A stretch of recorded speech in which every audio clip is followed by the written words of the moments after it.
Well, this brings us to the 7th visit, and I hope to hand you the master key to success before I finish, because my subject will lead you so near to the master key that you will be apt to recognize it. As I have suggested in previous visits, a positive mental attitude can clear away all obstacles which stand between you and your major purpose in life.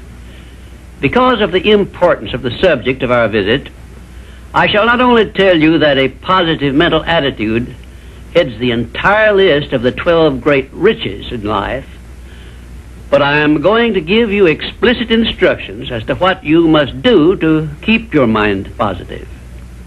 In all the success books I have written, I have never suggested to my readers what they should do without clearly telling them how to do it. Are you ready? If you are ready, this visit may bring the most important change in your life you have ever experienced. 1. Learn to adjust yourself to other people's state of mind and difficulties so as to get along peacefully with them and to refrain from taking notice of trivial circumstances in your relations with other people by refusing to allow them to become controversial incidents. Great people always avoid small incidents of controversy when possible. 2. Establish for yourself a definite fixed system of conditioning your mind at the beginning of each day so you will keep it positive under all circumstances. 3.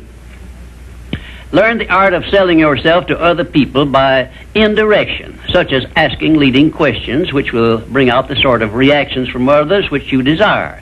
And do not permit yourself to be drawn into argument over unimportant subjects.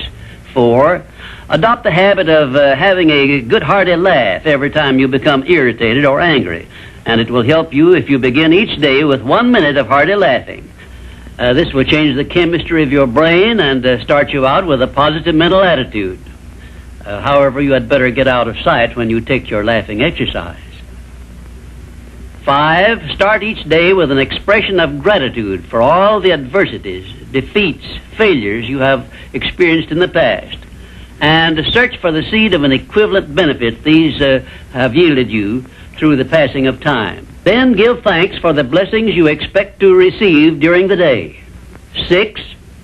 Learn to concentrate your attention on the can-do portion of all of your problems and desires and start action where you stand in carrying out this portion. No matter what may be your problem or your desire, there is always something you can do right now that will help you. Find out what this something is and do it. 7. Learn to transmute all unpleasant circumstances into immediate action which calls for a positive mental attitude, and make this a fixed habit. For example, when you are angry, switch your mind to some sort of action in connection with your hobby or your major purpose in life, and keep it busy with that subject for 5 minutes. 8. Recognize that every circumstance which influences your life, whether it is a pleasant or unpleasant circumstance, is grist for your mill of life, and so use it to make it pay you dividends in one form or another, remembering meanwhile that your strength grows out of your struggles. Follow this instruction and you will soon learn that there is no such thing as an unprofitable experience. 9. Look upon your life as a continuous process of education, of learning from all your experiences, good and bad, and be always on the alert for gains of wisdom which come to you a little at a time in both your pleasant and unpleasant experiences. 10. Make the world over to fit your own pattern if you choose, but begin with yourself in some sort of self-improvement which will make you more open-minded, patient, and generous in your relations with others. 11. Express gratitude twice daily for your recognition of the fact that you have been given complete control over your own mind, and ask for guidance in order that you may use this profound gift wisely in all your thoughts and acts. 12. Go out of your way daily to comment enthusiastically on the good qualities of those with whom you live and work, but do not mention their negative qualities. Then observe with benefit to yourself how quickly others will begin to concentrate on your good qualities. Remember, I'm still talking about how to keep your mind positive. And 13, Accept all criticism of yourself as an occasion for self-examination to determine how much of it is justified, and you will be sure to make startling discoveries about yourself which will help you to the remainder of your life. 14.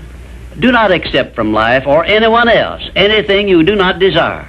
And remember that Mahatma Gandhi proved himself to be more powerful than the great British military forces by this simple method of passive resistance. 15. Remember always that there are two kinds of circumstances which cause you to worry. Those you can do something about, and those you can do nothing about. Nothing, that is, except to use passive resistance and refuse to permit them to worry you. 16. Keep your mind eternally engaged in thinking of that which you desire most, your major purpose in life, so no time will be left for you to waste on thinking of that which you do not want. And let me digress here while I tell you we are now rubbing elbows with the great master key of success this very moment. And 17, if you should ever be so unfortunate as to feel sorry for yourself, look around until you find someone who is worse off than yourself, and start where you stand to give him help. Make this procedure a habit, and you will witness one of the great miracles of life, because that which you do to or for another, you do to or for yourself. And 18, choose some person whom you consider to be the sort of person you would like to be. Then go to work and emulate that person in every way possible. Great people have always been hero worshippers, but they pick the right sort of people to emulate. 19, cultivate your tone of voice so that your words have a pleasing musical sound. And remember that the sound of your voice is an open window through which other people look into your very soul. It will be a profitable investment if you will get a tape recording machine and record samples of your voice daily while you practice the art of expressing yourself through a friendly sounding voice.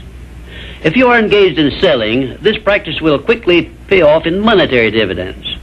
20, last but by no means the least, write out this sentence and paste it in a prominent place where you work and on a mirror where you see yourself in your home.